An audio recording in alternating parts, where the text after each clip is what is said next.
we're in this series about 3 kings, and it's specifically the first 3 kings of Israel, Saul, David, and Solomon. And we're looking at their lives, and we're looking at their lives not as like, oh, hey, let's just learn about what they did and who they are and what they said.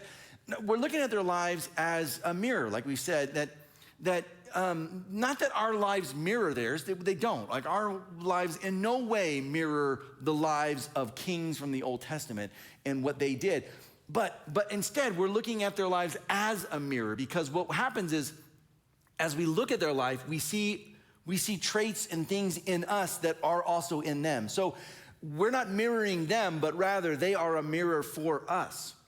And so this morning, we're gonna look at this and look at just how Saul's life, how terrible, like how Saul's really bad decisions and the downward trajectory of his life, how it actually reveals things about us and in us. And last week, so 2 things I want to just praise and talk up a couple guys. Last week, Pastor Connor came and shared, and he spoke. First time ever, if you were here, first time ever he preached. I thought he did a great job. He was like, great. And I don't know if you're here, Connor. I know first service he was hanging out. He was doing high school.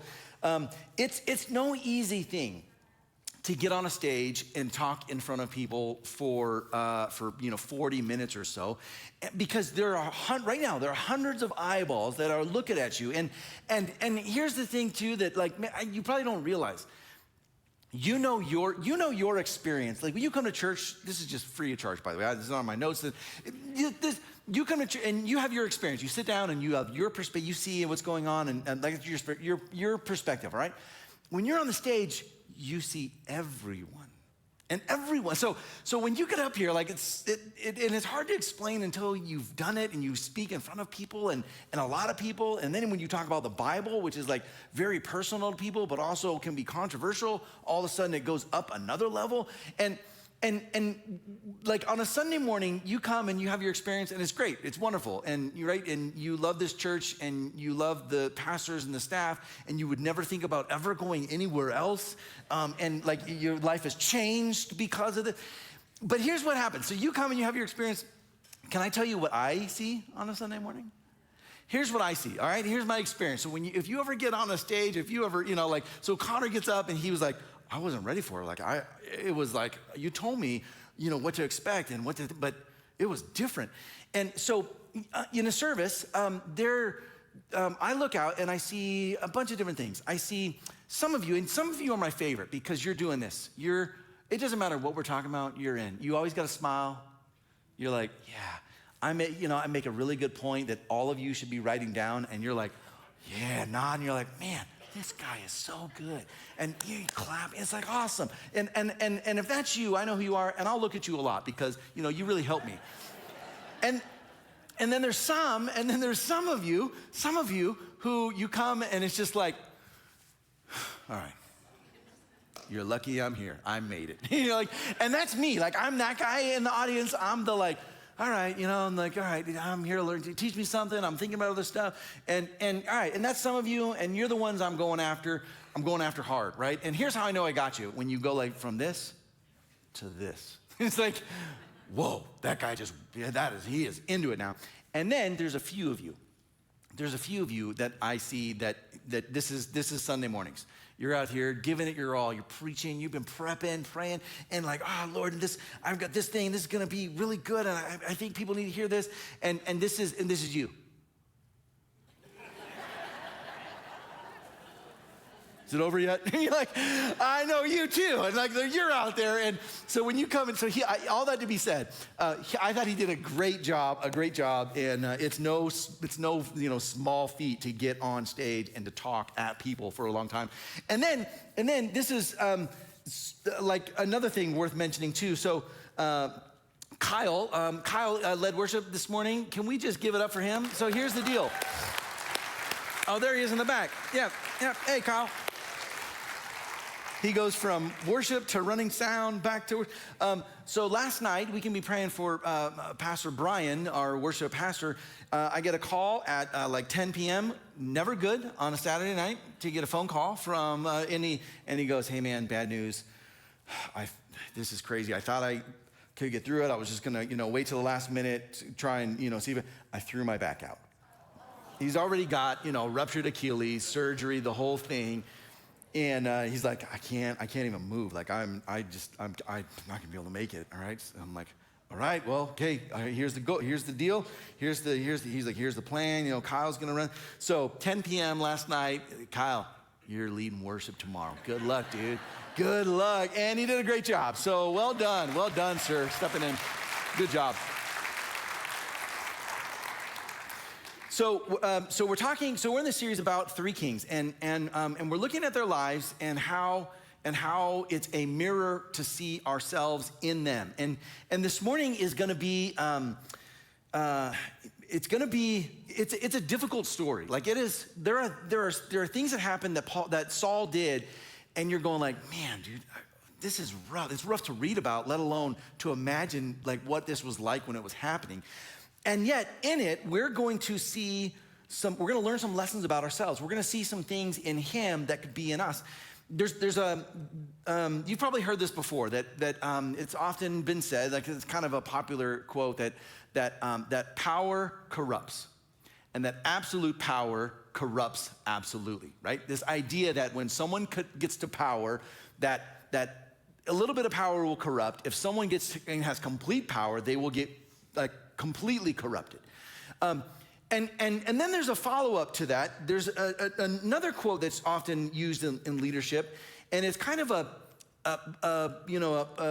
almost an Uno reverse on that. And it's not like power, like absolute power corrupts absolutely, but rather power doesn't corrupt, it reveals. It's not that, so this is the saying, it's not that power and authority will ruin you. It will instead reveal what's already in you. And it will amplify whatever the issue is. So if it's a control freak, if you have to be in charge, if it's about authority, if it's about, making sure that, threats are taken out, whatever the thing is, when you get to power, all of a sudden, what's already in there is revealed.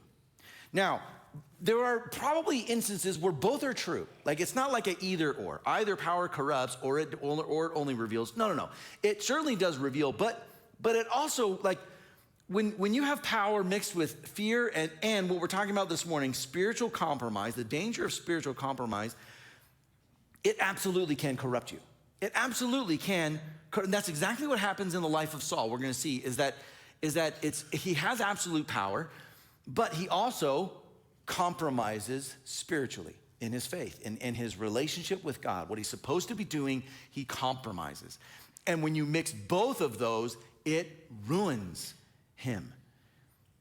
By the time we get to where we are now, 1 Samuel 22, Saul's no longer the humble man that he was at the beginning. He's no longer the guy that is like, all right, the God says, this is the guy who's going to be the king. Israel wants a king. God says, you don't want a king. Trust me, you don't want to do it through the prophet Samuel. And Samuel's like, if you get a king, he's going to do this. He's going to do this. He's going to take your land. He's going to enroll. He's going to, conscript all your children into war. He's going to, and you don't want to do this. And they said, we want a king. All the other nations have a king. We want a king. All right, so he's the king. He becomes the guy, but he's just a guy. He's a tall, strong, good-looking guy. But he's also like not he's not a king. By the time we get to where we are now this morning, we're towards the end of his reign. He is fully consumed by fear and envy and this other thing, insecurity. Now, I have a running worldview, a running philosophy of life that it's not that I, like, there's no, verse that I, picked it up from, but it's just sort of my time observing people and interacting with people and both inside church, outside church, and see how people make decisions. This is my running philosophy in life. All of us, every single one of us, you, me, all of us, we have some level of insecurity. And all of us make decisions about life from that area of insecurity.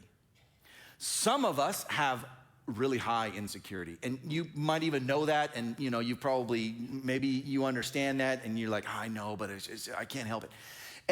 And you make decisions from that. Others of us, maybe you don't have like really high levels of insecurity, but it's there, and it comes out in two different ends of the spectrum, both completely opposite, but they both share the same origin of insecurity. Here's the first one. The first one is you want people to like you, call it a people pleaser, this person who is not comfortable and secure with who they are, and so they just want to find approval from other people. And so you do things in life to make sure other people are happy and content and happy with you and proud of you and like will compliment you. And as long as other people, and if that's you, you know who you are. I'm not gonna ask you to raise hands. You are like, I already know. Yes, I have trouble with that. I have trouble with people pleasing. I can't say no. I don't wanna ever let anyone down or make anyone upset. So like, I'll sacrifice. All right, you make decisions from that level of, I'm not really secure with what I think or what I want. One of my kids, this is like their thing all the time. And I like all the time am working and I'm like, hey, listen, I want you to make a decision here. I'm like, oh, it's so hard. I know, but you're gonna have to do this. I know it's hard. But just tell me what other people want and then we'll just do that. No, you have to decide where we're going to lunch. It's a big deal. You have to tell me what you want. It's your birthday lunch. And it's like, okay, but what does everyone else want? No, that's that, right? Like that's in there, right? So that's you, and you're like, I just want everyone else. Okay, that's you. And then there's the other side, which is the opposite of the spectrum. It operates from the same origin, the same place of insecurity, and that's this. I want to be in control and in charge, and I want everyone else to know how much control I have because I'm not secure enough. If something goes well, I want to make sure that they know I did it. If something goes wrong, I want to make sure that, hey, I'm not taking the blame. It was this problem. There's a level of control and power that people exercise, and guess what? It comes from the same place of insecurity, of not being able to say, hey, all right, I'll let someone else take praise. I don't need to, that's fine. Like being able to say, I'm fine with who I am, where I am. This happens a lot in business where guys get to the top, they become, the manager, the branch manager, the CEO, the GM, whatever it is. And all of a sudden, anything or anyone who's a threat, you get rid of them.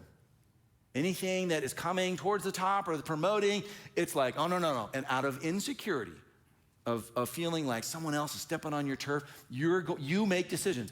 That is Saul. That's what we're looking at this morning. This threat of another coming to threaten his control and his kingdom. This cannot stand. And it's operating from that same level of this area of insecurity. So this morning, this story isn't just disturbing, it's terrible, but it also is instructive. It's destructive in it's what it happens, and it's instructive to us in that we are going to learn and see ourselves and the threat of this insecurity and compromise that exists for us as well. If this compromise, if left unrepentant, if left alone, it will twist judgment, it will mess with our conscience, and it will leave a trail of destruction. Here's the point this morning. Here's the thing you got to remember. Here's the lesson, all right, here's the takeaway.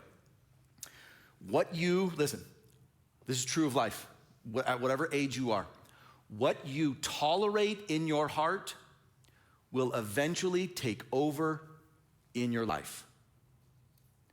What you allow inside that no one else can see, no one else knows about, no one reads your thoughts, what you tolerate in you, what you allow to fester, to grow, will eventually pop its head out, and it will take over your life. Let me give you one example. For many of us, we tend to make decisions both like personal and maybe work or career or business decisions, financial decisions, relationship decisions based on this. How do I gain more wealth? How do our life can easily become, how do I just make more money, get more stuff? So you tolerate this desire in your heart of having money. Now, is having money bad? Of course not. Like, you have to have it. Like everyone, you guys, we use money every single day, right? Money comes in, money goes out. Money is just a way of the world. It's just currency. It's just how we, buy and sell, trade goods. It's not, right? It itself is neutral. But this desire to say, but I don't have enough. I don't have enough, a little bit more. I need to work a little more hours to get that promotion. And then when I get that promotion, then I bump up a level. And then when I bump up a level, we'll be able to buy whatever we want. We'll be happy. And then you bump up a level and you go, wait, there's another level after that one? Oh man, what will happen if we get to that level? And then you get to that, you work real hard at that level. And everything in your life is about the next thing.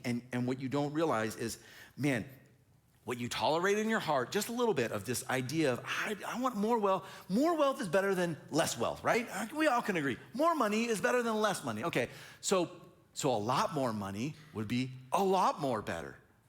And what you tolerate it's just inside your own personal motive eventually takes over your life and decisions you make and relationships you have and the amount of time you spend with family, etc. So what you tolerate in your heart will eventually take over in your life. We see this with Saul and we see it with us. Here's how compromise begins. So we're talking about spiritual compromise. If you allow just a little bit of compromise in your life, it will take over. Spiritual compromise, here's how it begins. It starts with a twisting of reality.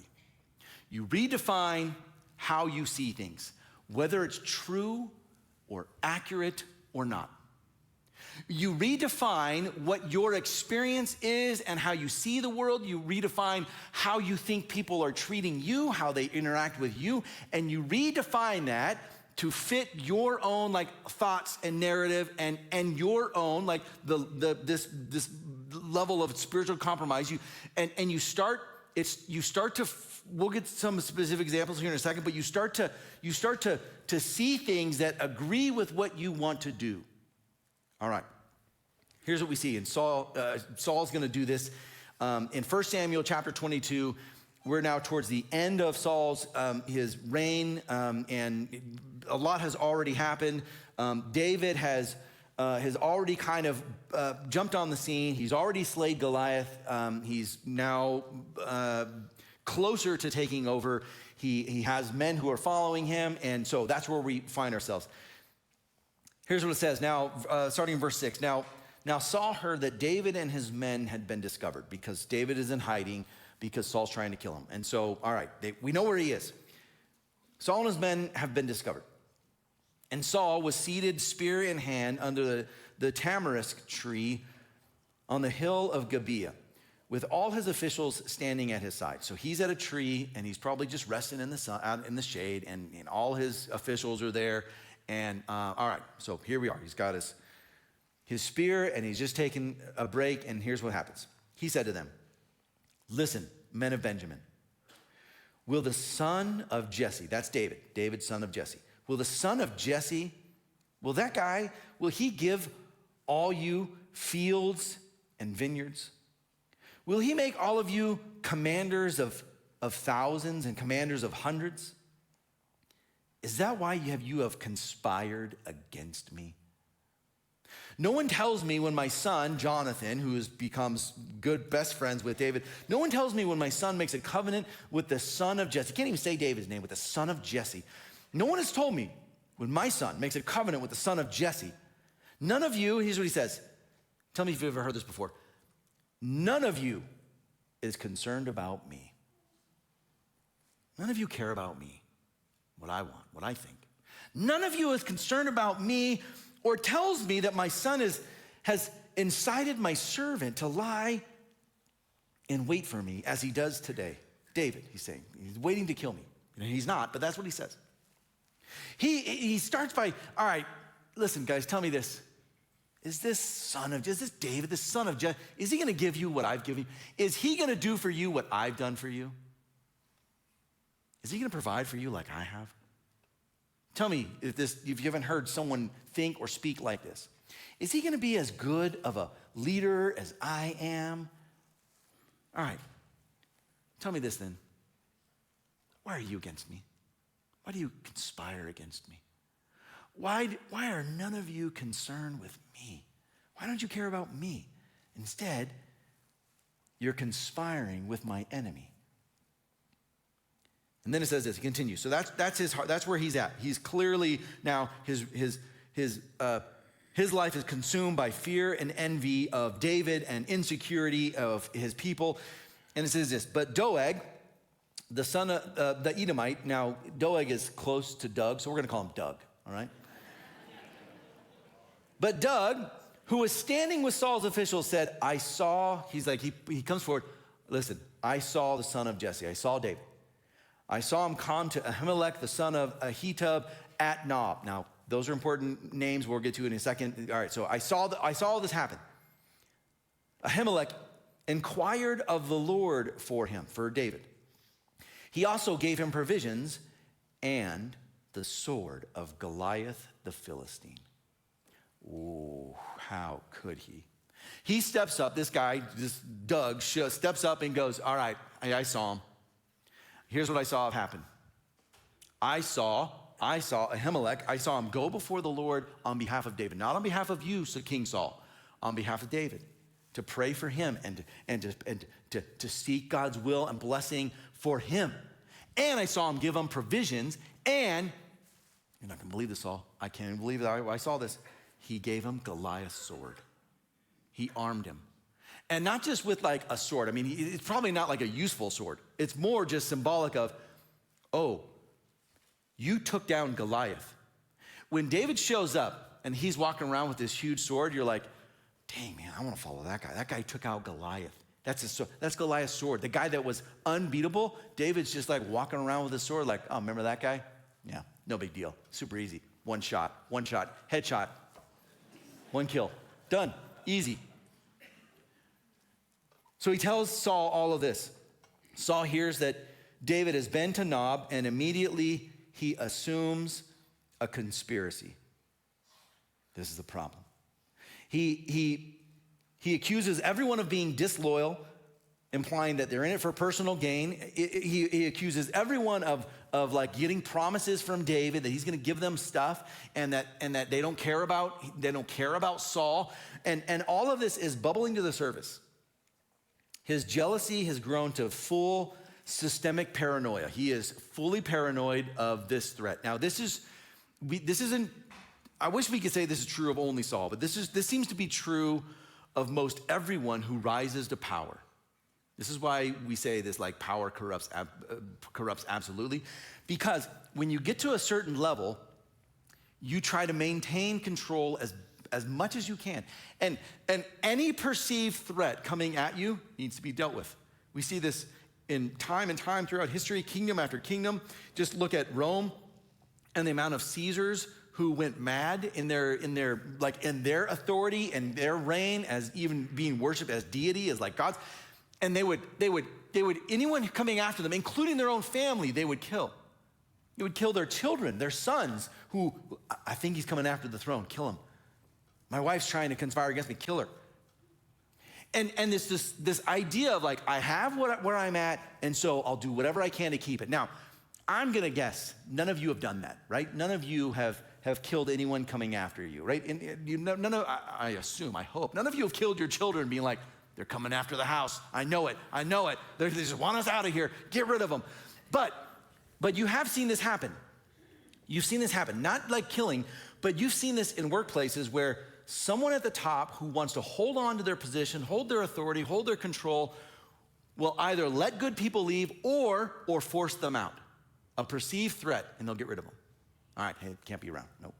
And they go off and they're successful elsewhere, and you're watching this going like, man, like we got one bad leader at the top, one guy, and it's all out of insecurity, and this is like personal, like need for control, and we see that in us. We have that, like a threat. all right, we got to get rid of.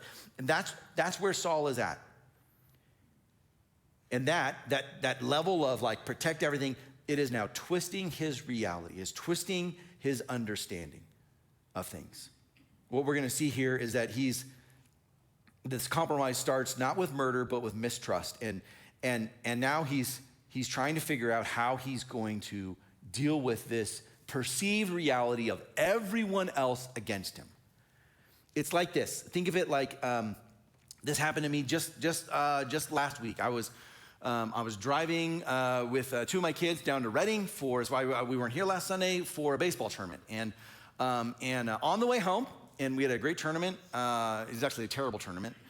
The boys, it was 104 degrees, which is like, it gets that hot on this earth somewhere, as these places. I'm actually from that area, so like leaving there, I'm going back going, California's terrible. It's like, if you're from California, I get it. So I was born and raised in California, so I can say just how bad it is. Just like some of you come from Portland and you can talk about Portland. You know how awesome Portland is. And so driving home, the dreaded, like the thing that you are afraid of the most happens. You're following a truck and you're like, I really hope a rock doesn't crack. No. Chip the windshield, right? You know the sound, right? There's bugs, you're like splat, splat, and then you hear the like snap, and you're like, oh, I know that sound. And of course the windshield's covered in bugs, so you're like, I don't know where it's at, I'll find it later. I know it hits somewhere, something is, and here's what happens, right? I get out, the gas station, check, I'm like, we got a chip. Little chip in there, I'm like, you can feel it, all right, it's a whole thing. All right, now, here's what happens. You know this. If you do nothing, thinking, it's just a small chip, that will become a crack. It'll start with a small crack. And you're like, it's just little, no big deal. You'll see people try and tape it. And you're like, you've got some Scotch tape on your windshield. And then the crack gets longer and it starts to spider. And it won't be long before you have this little chip becomes a crack in your whole windshield. And here's what it does. It alters your ability to see the world. This spiritual compromise begins like this. It's just a small little chip, small chip. And if you do nothing, if you leave it alone, it will become a crack that will affect your vision. It will affect how you see the world. This chip is already started in his life, and now it is starting to crack, and it's going to become a full crack in his life. Compromise begins with a twisting of reality. Saul doesn't stop at just distorted thinking.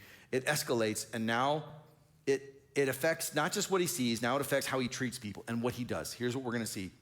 Compromise, it starts by twisting reality, and then it does this. And you've seen this happen in people's lives too.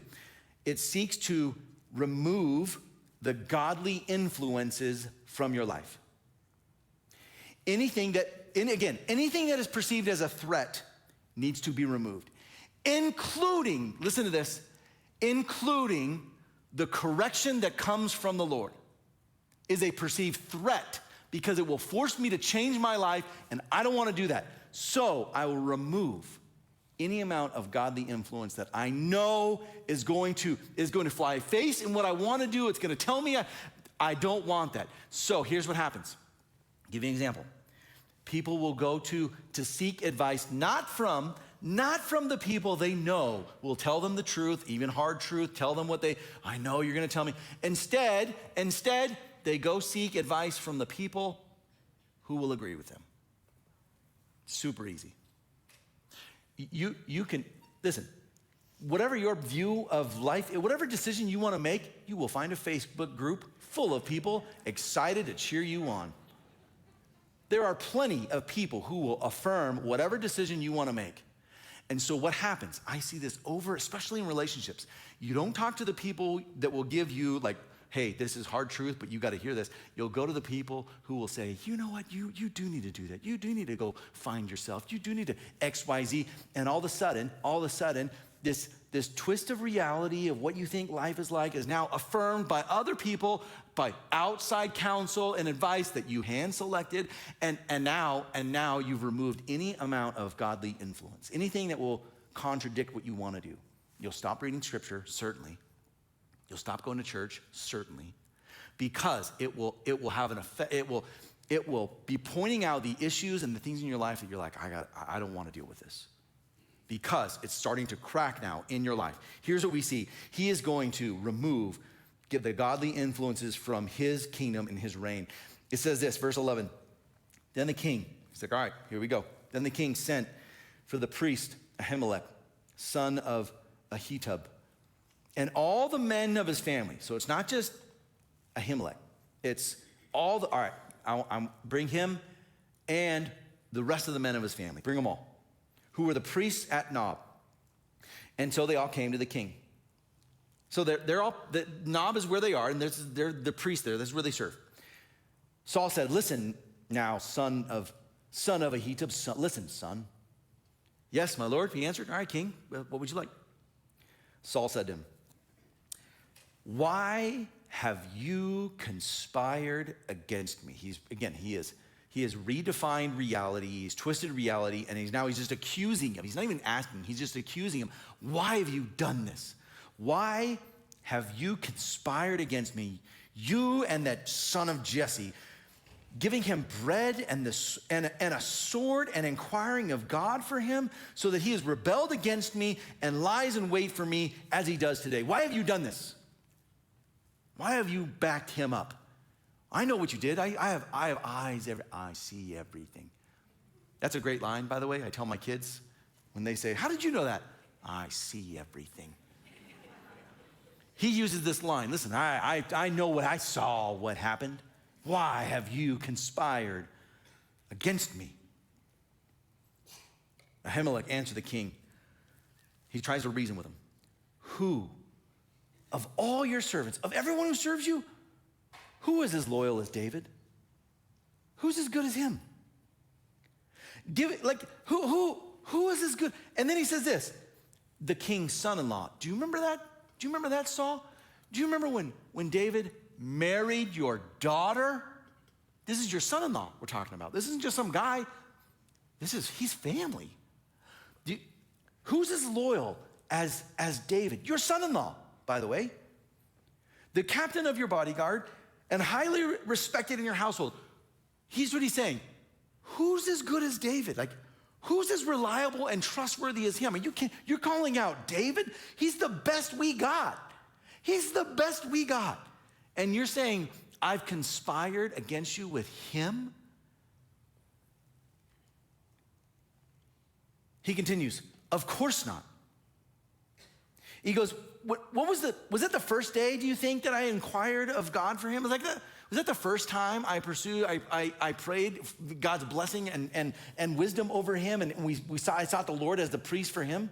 No, that's not the first time I've done this, but now you're upset? Was that the first time? Of course not. And then he says this, let not the king accuse your servant or any of his father's family. He's like, don't accuse your servant or any of my family, right? His father's family is like his siblings. For your servant knows nothing about this whole affair. He goes very eloquently, he's like, hey, listen, are you going after David? He's the best we got. He's the most loyal you got. He's your son-in-law. He's the captain of your guard. Like, really? That guy? And we've done this before. Like, this isn't the first time I've prayed for David. And so let me just say this, King, respectfully. I have no idea what you're talking about. I don't know what you're talking about. This is not your version of reality is not real reality. You've twisted it. But the king said, you will surely die, Ahimelech. You and your whole family. Whoa, Saul, calm down, dude. Any amount of threat. Oh, you can't even admit that you conspired against me. Off with his head. And, you're worried about your family, your father's family? No, all right, kill them all too. You and your family will all die.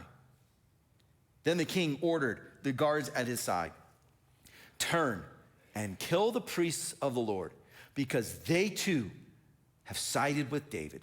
They knew he was fleeing, yet they did not tell me. He's like, you know what? Not just your family, kill all the priests. Anyone who supported David, anyone who was with him is against me, kill them all. This is crazy because Saul is the king of Israel who's supposed to be seeking the Lord. And these are his priests.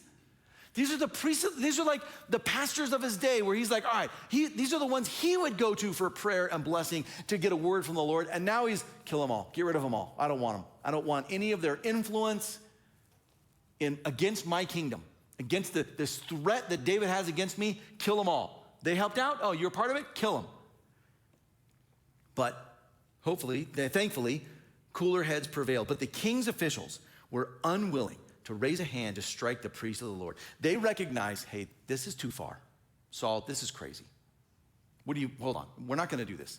I want you to kill them, kill his family, kill all the priests, go out and take them all out. And they say, no, hold on. I'm not doing it. Someone else is gonna have to, I'm not doing it. You doing it? No, we're not. They refuse. They recognize they can see the moral line that Saul has crossed, and they are unwilling to do the same. We're not doing it. You can make us do a lot of things. We are not killing the Lord's priest. He will. I can tell you this. God's not going to be happy with that, right? We're not going to do that. Saul, he doesn't care. It's clear.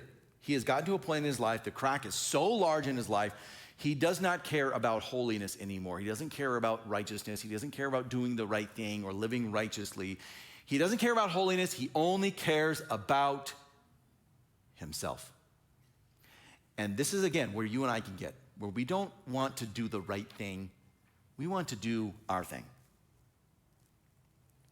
It's not, when we're making decisions, the thing that is in us making these decisions is not, how do I live a holy life? It's, how do I just get what I want? How do I live? How do I do what I want? We see that compromise seeks to remove the godly influences from your life, and Saul was there. He is quite literally trying to kill all of them. I want them out. I want them gone. If Saul had repented and humbled himself, maybe things would have stopped, but compromise doesn't stay contained. If unaddressed, it continues to spread. The crack in the windshield keeps getting worse and worse and worse, and eventually it takes over. The final verses of this passage, there's a weight to it. And we see what happens when sin goes unchecked. Here's what we see. Compromise always leads to collateral damage. It always hurts other people. When you compromise in your life, it doesn't just hurt you. It doesn't just affect just you. There are collateral damage. There's people in your life, probably the people closest to you, who are hurt by this, who are affected by this. We see this in verse 18. It continues. The king then ordered Doeg, turn and strike down the priests. All right, you guys want to do it? All right. Doeg, my faithful guy who told me about David earlier, all right, you clearly you're the only one who told me about this. I'm going to go to you. All right. I want you to do this. Can you do this for me? So here's what happened. Doeg, the Edomite, turned and struck them down. That day, he killed 85 men who wore the linen ephod. Meaning these were priests. These weren't soldiers. They weren't warriors in their armor. They were in their priestly garb, and he took them all out. 85. And this probably took a while, but it wouldn't be hard, right? You're a warrior, you're a soldier, you have weapons, they have nothing. You just have to catch them. That's it. It probably took some time because they probably ran, but then you caught them and then tied them up and then just took their heads off, right? Probably all at once, like, all right, hey, we're gonna line you guys all up. All right, everyone, all right, here we go. All right, let's go, one after the other. And then it says this. He also, it wasn't enough. He put to the sword Nob, the town they came from, the town of the priests, with its men and women, its children and its infants, and its cattle and donkeys and sheep. This is as bad as it could be. Right? Now you're not just taking out these guys, you're claiming conspired, you're taking out the town they came from. You're trying to root out any possible threat whatsoever. And it's completely innocent. They don't even know why they're being attacked. It's their own people. They attack their own town, their own priests. The people who are in Nob, who are just living their life, the women and children and the animals they're just living life. And in comes Israelites, their own people, and they come and are slaughtered by them because of Saul's level of insecurity that began with compromise. And now there's collateral damage. And it says this, but one son of Ahimelech, so Ahimelech is killed, but one son, one of his sons named Abiathar, he gets away. Abiathar escaped and fled to join David. He told David that Saul had killed the priest of the Lord. And then David, look at the chain, look at the different kind of person he is, the different character that he has versus Saul. Then David said to Abiathar, that day when Doeg the Edomite was here, I knew he looked fishy. He was suspicious.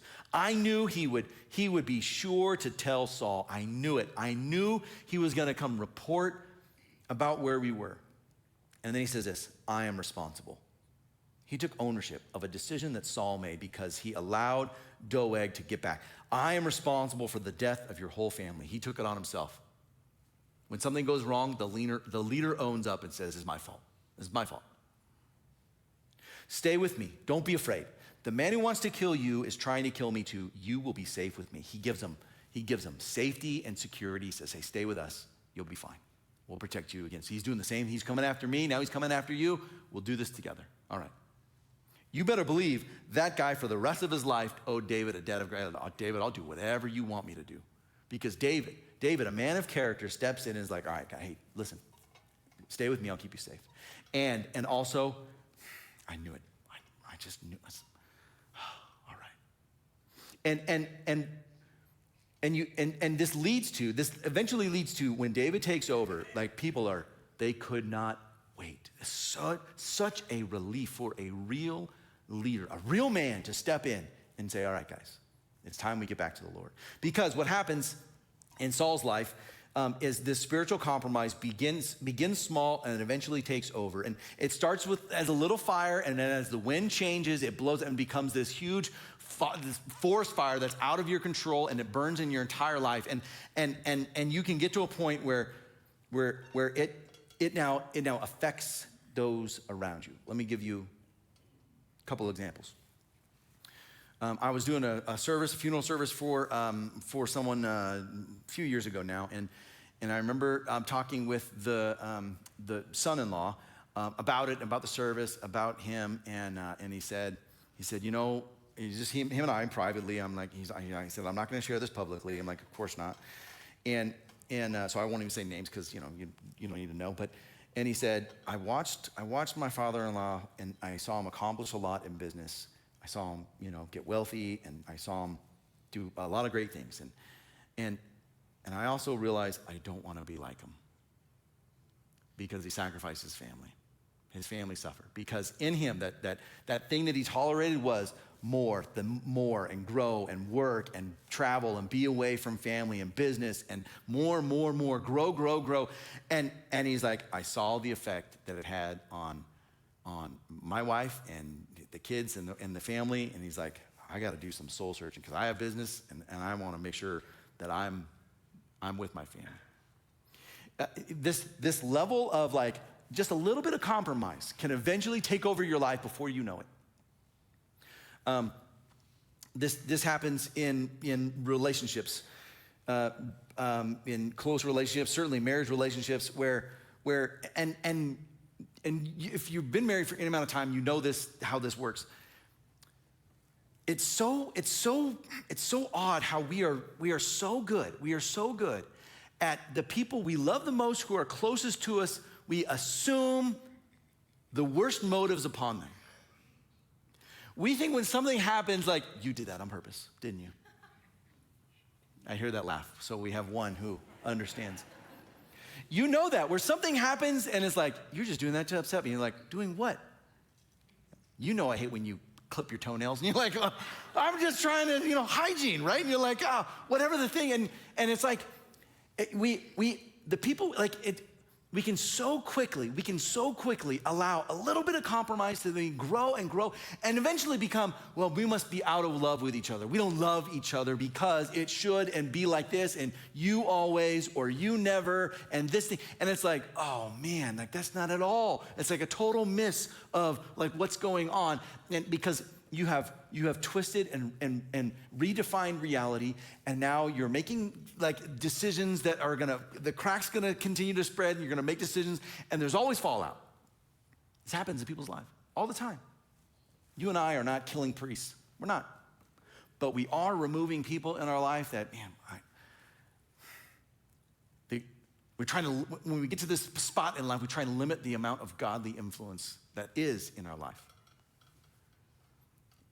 When you're at the spot, you look back and you go, I can't remember the last time I read my Bible.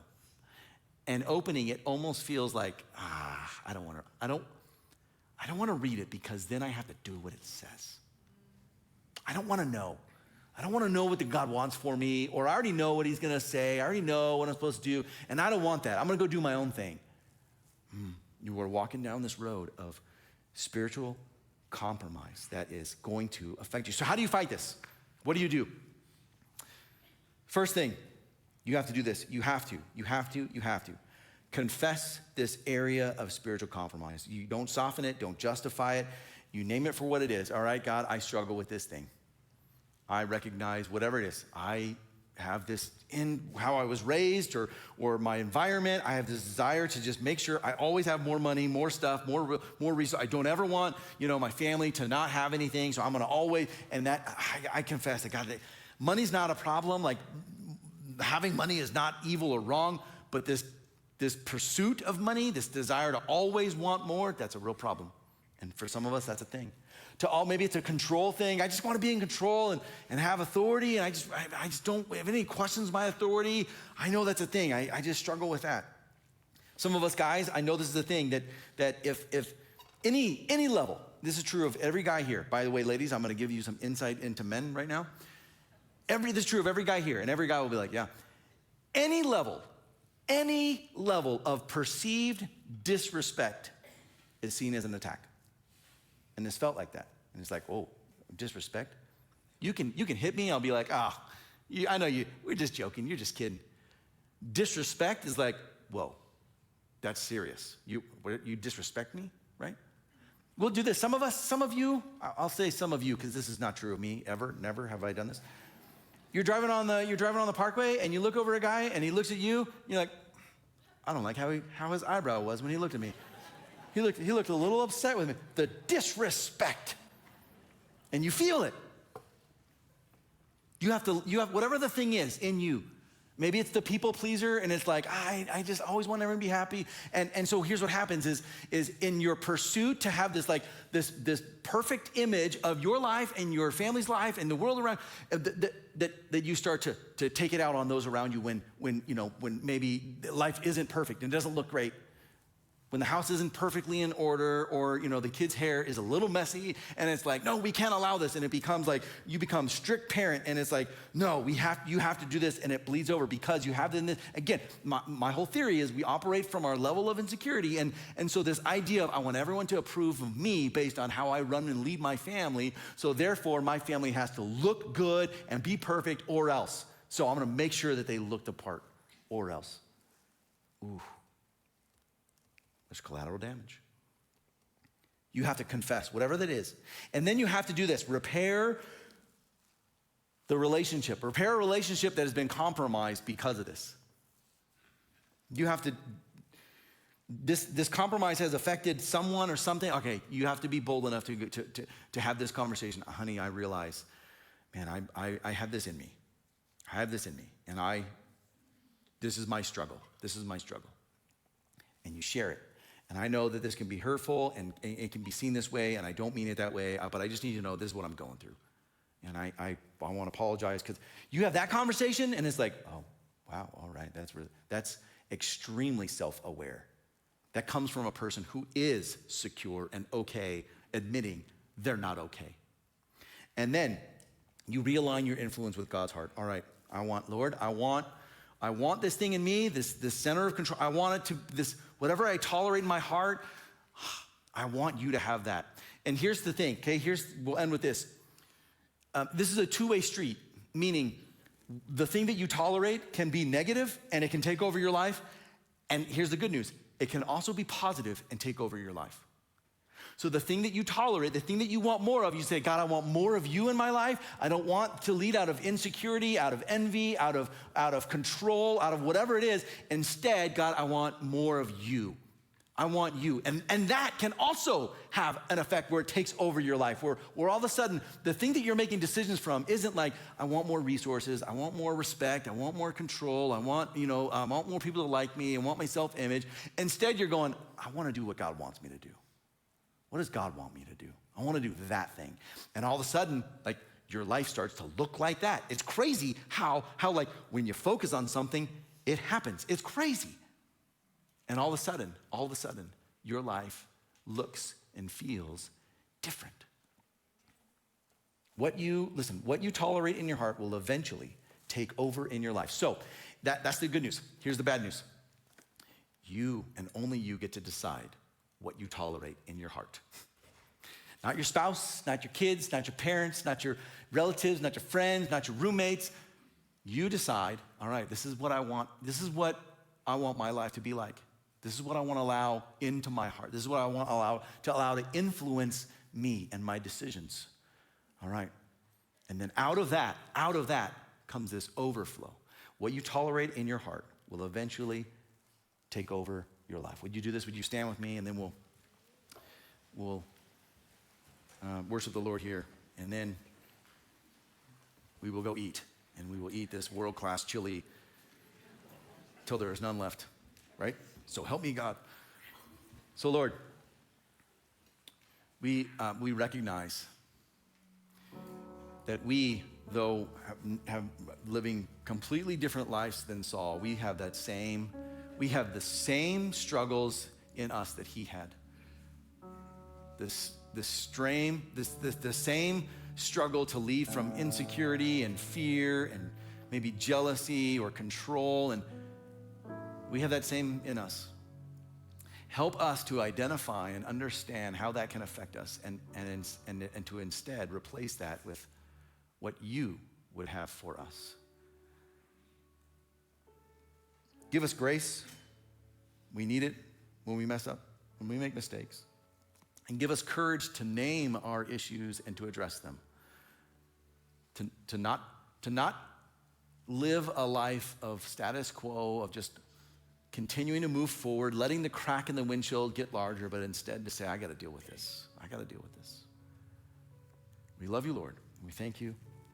We worship you now. We pray this in Jesus' name.